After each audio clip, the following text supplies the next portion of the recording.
Okay. Good evening, everybody. Thank you very much for joining me for this pre-dinner lecture. I'm Carmine Biancardi, and this is from Colonial Air to Space Age. I will try in 45 minutes to trace the evolution of French Guiana. I am Italian. I hope you forgive my little accent, and let me know if you will have any problem to understand my accent at this point. Anyway, there is not only one Guyana, there are many Guyanas. There are at least 3 Guyanas.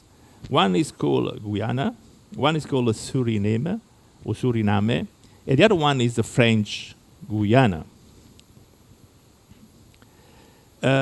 This is the area of French Guyana. I'm showing you this map to show you the capital, which is Cayenne, here.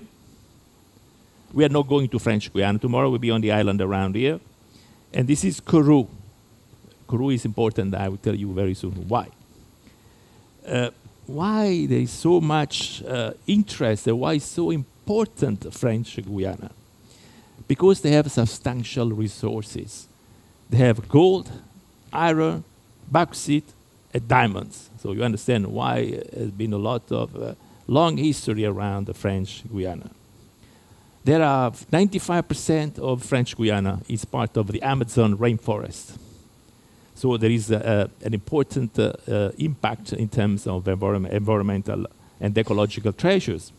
And then the other aspect is a seafood trade is extremely important for the capital, for Cayenne. Why gold? This is the French Guiana productivity mapping. You see all the yellow area here, all this area here and this area here with the color where they find gold, even these days. So you can imagine why is so much interest from France to keep this territory. This is the area for diamonds. All these yellow point here are all the places where the diamonds can be found even today. Now, it's about 130 years they are mining diamonds in French Guiana. Even though this long history, nobody knows the source rocks of these Guyana diamonds. This is extremely strange, but this is the reason why the diamonds in Guyana are extremely precious, and they are sold in the market of course, the Netherlands, Belgium, Israel, and United Arab Emirates. The other resource, as I told you, is the bauxite. And this is right now, French Guiana, the second largest bauxite producer. Soon after China. So it's an important basis for resources for France. So I'm talking today, so French Guiana is France. So tomorrow when we're arriving at the Ile de Salute or the Devil Island, we'll be in France, we will be in the European Union. The official language is French. It's likely on the island you will find some policemen, the gendarmes, they're still controlling the island. And they speak only French, basically. And it's part so of the Democratic Republic of France, and the official money is the euro. And very interesting, this is the area of Guyana. This is the map of France. So you see Guyana, these are all the territories that France has around the world. And French Guiana is like a size about like 1/5 of metropolitan France. So it's quite a large part of the French territory. It's about 85,000 square kilometers, which is about 32,000 square miles. And rank at the second region at the first department. You know, France is divided in regions and departments. The department would be like the province.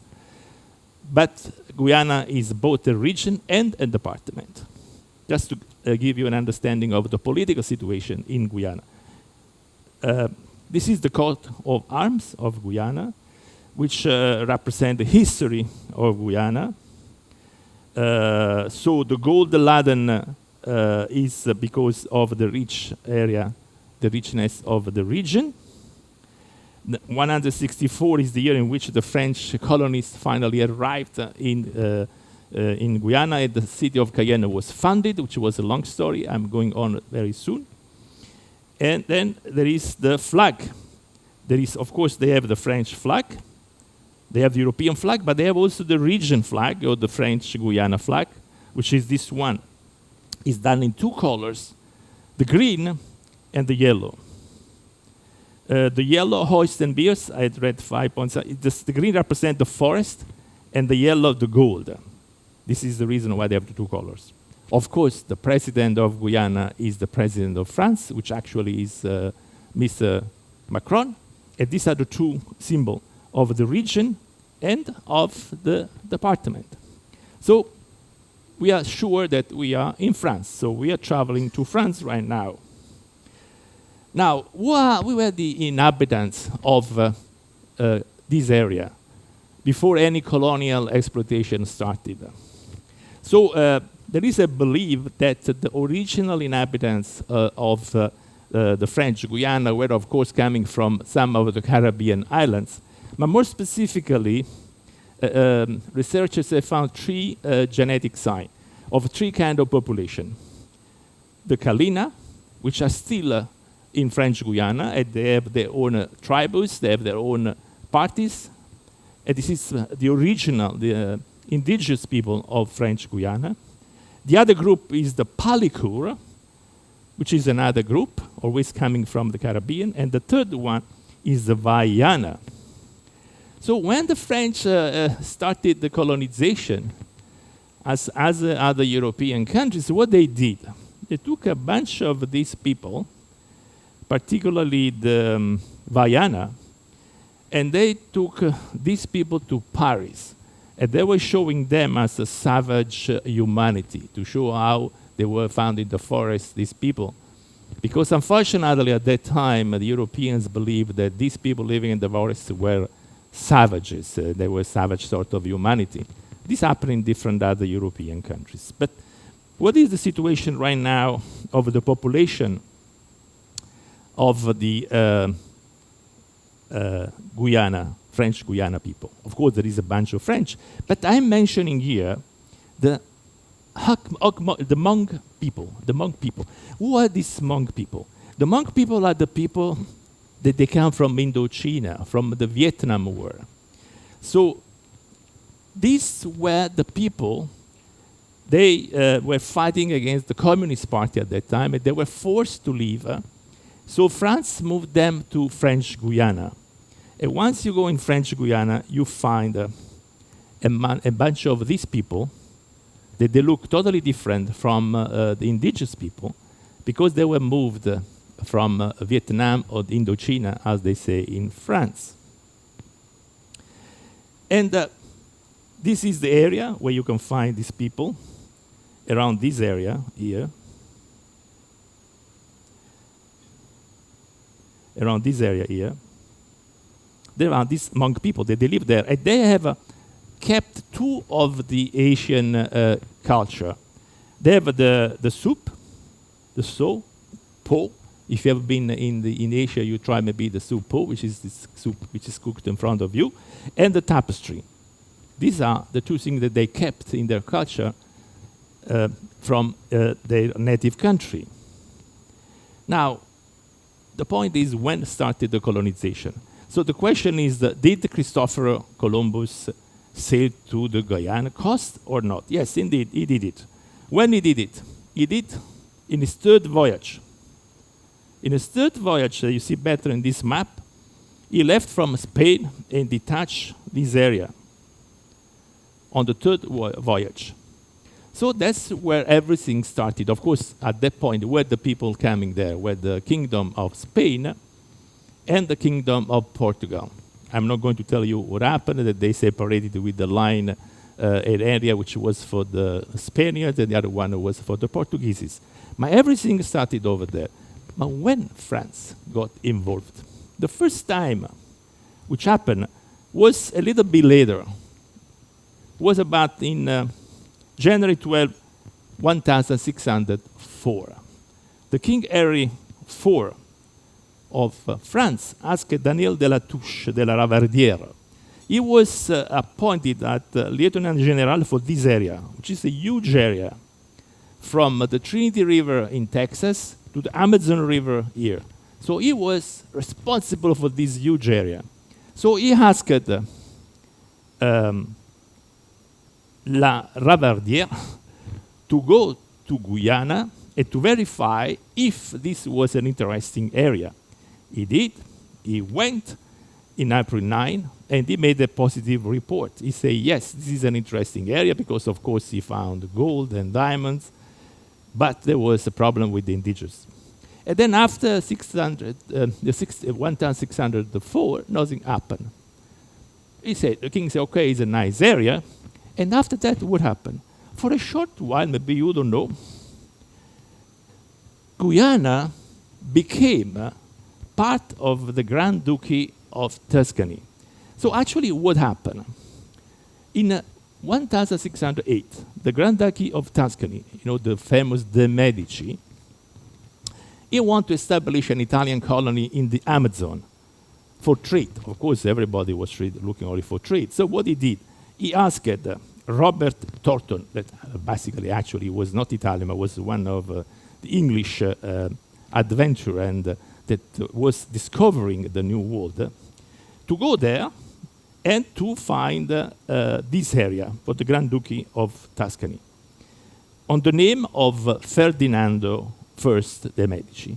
He did it, so he created this Italian empire in America in 1608. Unfortunately, the Grand Duke of de' Medici did not last longer because he died soon after. So once he made this large area of the new Tuscany, it just lasted a few months. Then he died, and then everything was not considered. Of course, this was a small kingdom. I mean, actually, the Medici were not even kings. It was a different situation that there was in Italy. So the first attempt failed from the France. There was a second one from the Italians, but it's not yet over, because France made a second attempt in 1630, and only in 1643 they managed to establish a settlement in Cayenne. You know that at that time, France was already controlling part of Canada and part of North America. But it was even a failure, this second one, because the Ameri Indians attacked the French troops and they were forced to leave again. After this, I'm trying to make it shorter to be in the 45 minutes. The Dutch West Indies Company, that as you may know, particularly the American people, they were controlling the area of Long Island, New York, Connecticut, and New Jersey, which is called now. They went with the 1658, and they seized the French territory, and they established the Dutch colony of Cayenne. And this was the Dutch. Now, they look very fast, but at that time, 5-10 years was a long time because they were moving with ships. It was a long story. The French returned once more in 1664. Why they returned? Because they had the diamonds and gold. Even if it's a value today, at that time it was a big value. Plus the fact that they were accessing the ecological treasure of the Amazon forest, which were a lot of spices, herbs, which was important for the trade. So they established a second settlement at Sine-Marie, and this was attacked by the Dutch in 1665. So this is what was called the New Netherlands. You can recognize this is a part of the area around New York City. So there was a war between France and Netherlands for controlling South America. So there was a peace which was made in 1667, and this ended the Second Anglo-Dutch War, there was a treaty which was signed in Breda. That's why they say Breda. So the Dutch ceded the New Netherlands to the England. That's why then English became the official language. But they retained the global trade monopoly. And France, unfortunately, had to wait a few years, another 100 years, until there was the Treaty of Paris. The Treaty of Paris was a long story for the French people. Why it was a long story? Because at the end of the day, with the Treaty of Paris, the French lost all their territories they had in America, whatever was North and South America. The only thing they retained was the area of the actual French Guiana. This is a map which gives you an understanding of what happened. This was America in 1750, America after the Treaty of Paris. You see all these French, the new France was lost. The only part which was left was the French Guiana. So it was in 1763 that finally France got hold of the territory. The difference of France with other countries is that it is a colony, but France incorporated their territories as a region. So they are totally part of the country. What happened then? I go shortly now on the penal colony. Why? Because tomorrow we are going to these islands. The 3-4 islands, l'île du Diable, l'île de Saison. Why they decided to establish a penal colony? You know, at that time, not only France, most of the countries, including like, you know, the England, they were sending prisoners to Australia, to New Zealand, and other territories.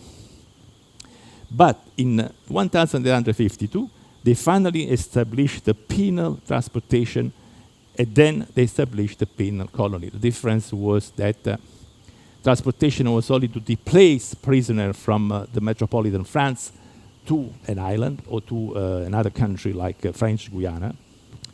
What was the reason, basically, if I want to make it short? They say, okay, at that time they had the death penalty. They say, okay, we could make the guillotine to kill them, but they say, this is not useful for us. Let's take these people and make them to work for us, and maybe being in a different environment, they can reestablish themselves and they can become a good citizen. So this is a picture of today islands, and this was a picture in 1898. It was an illustration. And you see how they built around the island this penal colony. Let me show you briefly. These were the classification of prisoners. Now, there were a number of prisoners. No? There were the habitual criminals, so they can perform some work. There were the political prisoners that restricted freedom and limited liberties. There were the felons that were assigned to hard labors. Now, they said if a duration was less than 8 years, they had to match their sentence. If it was 8 years, there was a permanent residence in the colony. Unfortunately, everything was permanent. Nobody would ever send back. So whatever was the reason, they never sent it back. So somehow, this difference did not exist. It was only on the paper, but never exist. But only, anyway, the people that had more than 80 years were sent to the Devil's Island. Of course, the conditions were extremely harsh. They were surrounded by the jungle, by the ocean, and by the wildlife, which was extremely dangerous. Today, some of you watched the movie, which is called Papillon. I wrote in French and in English. So this Henri Charrière, which was called the Papillon, he was a petty criminal from Ardèche. Ardèche is a region on the Atlantic coast of France. Actually, I'm showing you the original movie. The original movie was done in 1973. And the two actors were Stephen McQueen and Dustin Hoffman. That movie, if you will have every time or you already watch it, it is really a masterpiece of a movie. And I put here the picture of Dustin Hoffman looking like Henry Charrier. However, the history of the movie and the book, because he produced the book, is not the real story. It's not the true story. Nobody knows how much is true of what he's telling to the people, because he's the only one who escaped. So there is no other proof that can say if it's true or not what he said. However, it was a big success. He ended up to live in Venezuela. He became a millionaire by selling books and rights of the movie. However, there was another important prisoner. Maybe you heard about this because this has been a world case at the time. This was Alfred Dreyfus. Why? Alors, this is an interesting story. Alfred Dreyfus was a Jewish French army captain. He was convicted unjustifiably because some of the French politicians believed that he passed some classified information from the French government to the German government, which was Nazis at that time, which is unbelievable. And based on this, he was sent to the Devil's Island. He really lived in the Devil's Island. Of course, he had a private room. He was treated as an important person. People were fighting in France for him to be innocent. He was declared innocent, but the French government never released him from the Devil's Island, where he ended up to die. So this was one of the big known injustices of this penal colony. Say that after this, after a few years in 1953, the colony was closed, and a new era started in French Guiana. What happened? France had as a president Charles de Gaulle. Charles de Gaulle was very ambitious, and we are talking around the years 50s. So he wanted to establish the space agency in France. So what he did? He established the CNES, which is the Centre National d'Études Spatiales. You understand, more or less, it means the National Center of Spatial Studies. Then in 1973, there were 10 European nations decided to form the European Space Agency. And then in 1979, there was the first launch of the Ariane space. Launch from where? At that time, France had a spaceport in Algeria, because it used to be one of the French territory at that time, before the war in the 60s. So, I would say, I would give a title here, The Birth of a European Spaceport, A Journey to the Star. And let me tell you, this has been one of the most successful projects, going from a penal colony to a very successful new project. So, the first point was the location. Okay, the French government wanted to open a new spaceport. So I had to find a new location. There were 14 sites that were explored. And all in 1964, the French Prime Minister, Georges Pompidou, officially announced that Kourou, which is a town, as I showed you at the beginning, a little bit outside Cayenne, would be the new site. But why? Why Kourou? Why Guyana? I tell you, the one of you knows a little bit of astronomy or physics, you can understand why. This is the location here, right? This is the equator. Unfortunately, we're not going to touch the equator of this cruise.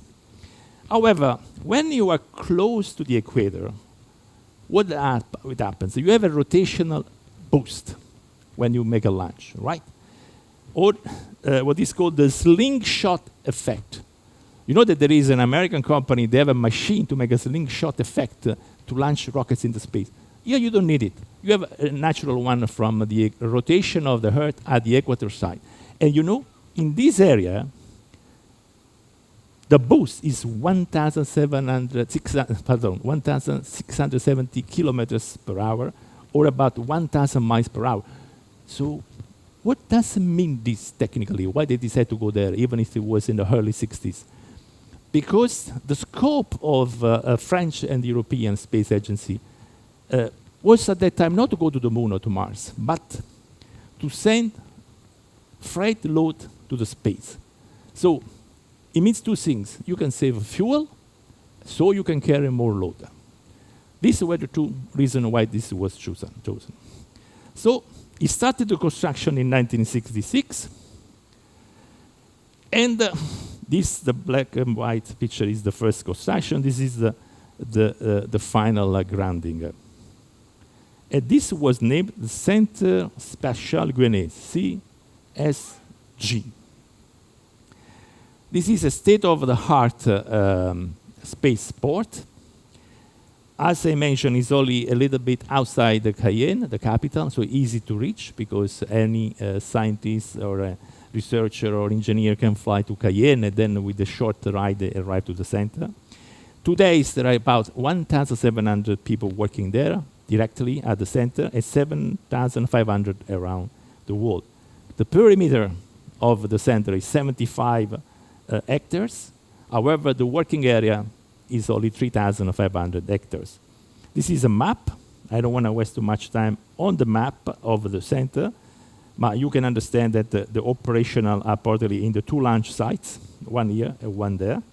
And this is the city where most of the people live when they work on this. So already this, in 1966, there was a major upgrade for Guyana because they were just a penal colony. So the situation was embarrassing from France, and now it became the European spaceport. The first launch happened on the 9th of April 1968 with the Veronique sounding rocket. Veronique was a very old rocket. It was designed, projected, and built in the 1950s by the French. However, the characteristics of this rocket, it was the first ever liquid fuel research rocket in the Western Europe at that time. I believe they had a payload only of 100 kilograms at that time, or a little bit less than 200 pounds. As I mentioned before, at a certain point, the European Space Agency was created. There were 10 funding members, which were Belgium, Denmark, France, West Germany, Italy, the Netherlands, Spain, Sweden, Switzerland, and of course the United Kingdom. And they signed this convention in 1975. Then on the time, there were additional other European member states, even Canada became part of, as an associated country, participating in the program. So in the 1979, the European Space Agency became operational, and the Space Center in Guyana became the European Spaceport. So the spaceport was, of course, France offered as a spaceport, but of course for them was a big advantage because they could share the cost of running the center without considering launch. I think today is about 2 billion euros per year only to run the center these days. The interesting thing is that Arianespace was the first major project of the European Space Agency. And this was symbolizing the collaboration and the commitment. The most important things was that the Ariane goal was to carry and deliver over 10 tons of a geostationary transfer orbit. So this was a big achievement because I told you the scope of European Space Agency is not just to make travel in the space, but is to operate satellites around the world. Let me show you a short video of the achievement.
this was an official video of ESA, of course. So this exceptional facility then has been enlarging their activities. Now they're hosting not only Ariane, they're hosting Soyuz and Vega. So this is became for the Europeans a symbol of unity and technological progress. But let me show you what is history in the space. Because sometimes we forget, most of the people believe that there is only NASA and some NASA and ESA, but there is much more. As you can see in this map, everything started in 1957 with the Soviet Union. Of course, everybody remember that then in 1 year later, the United States started, and President Kennedy was very committed that he want to go to the moon, and then he went. And then these are the three. There was France and then United Kingdom in 1971. These three are inactive programs because these two, they merged in ESA. And then there was Israel in 1988. And then Russia again, which incorporated the 1957 Soviet Union, and North Korea. And then you see the other program, even Iran in 2009 as a space program. So it's a space area, which is extremely important. Of course, since the United States and the European Union are the best allies in many activities, this is a transatlantic cooperation, of course, was quite normal that somehow the cooperation between NASA and ESA would start. And this is actually the case. The two entities are cooperating, of course, and this international cooperation has been extremely substantial and successful. I made a short list of the cooperation which are right now doing. Some of the operation they use NASA launch bases, some other use the Guyana launch basis for the reason I told you. When it's particularly freight, the best one is to do from Spaceport Guyana because of this speed.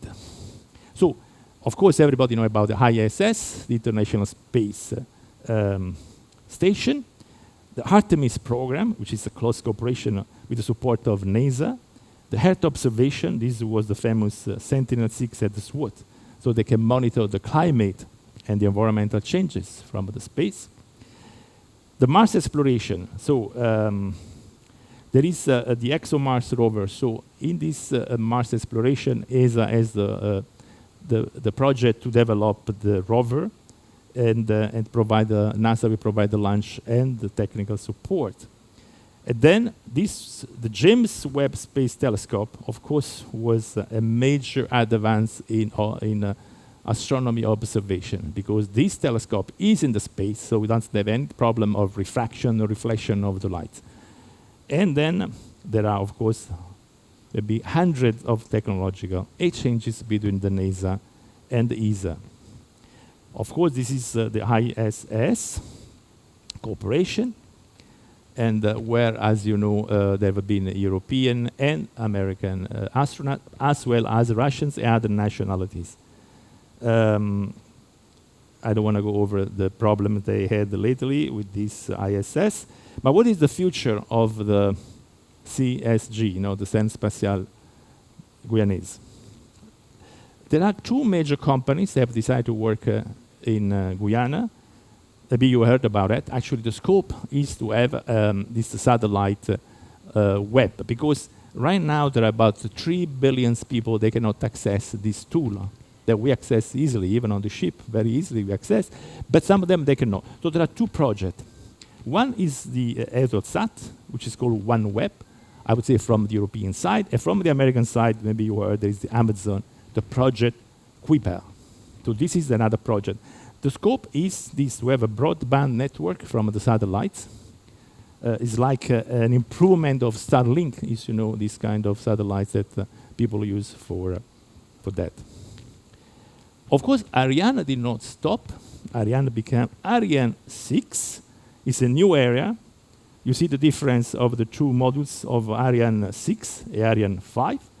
And before going to any conclusion, I want to show you the launch, which was 2 months ago, of Ariane 6, which was done in Guyana. It's done in French, of course. 5, 4, 3, 2, 1, top. Allumage 2 ESR, décollage.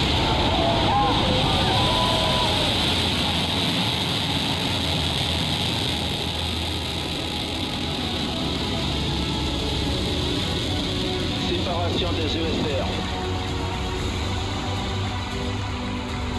Séparation LLPM.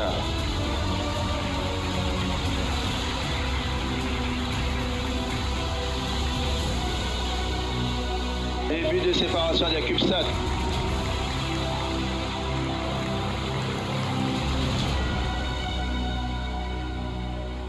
So this was a penal colony, and now that's what is over there. So I mean, it's really amazing. And I would like to get to a conclusion. You know, being a scientist myself for my life, and also a scientist entrepreneur, I definitely understand all this progress. Why, you know, it's a lot of entrepreneurs like today that they want to invest in the space. But this journey of French Guiana, from the harsh penal colony to a thriving center for space exploration, with probably one of the top technological advances, I think is a remarkable tale of resilience and innovation, which has been, in my opinion, a lesson for the world, because very often, you know, there is the discussion that colonies have been mistreated. Definitely this is true. There have been slavery, which is true. There are so many things, but there can be different ways. And I believe French Guiana has shown a way which is different from other colonies. And this is that even the most challenging histories can pave the way for the extraordinary possibilities. And I think with this word, I would like to leave you for your dinner. Thank you very much for your attention. Thank you.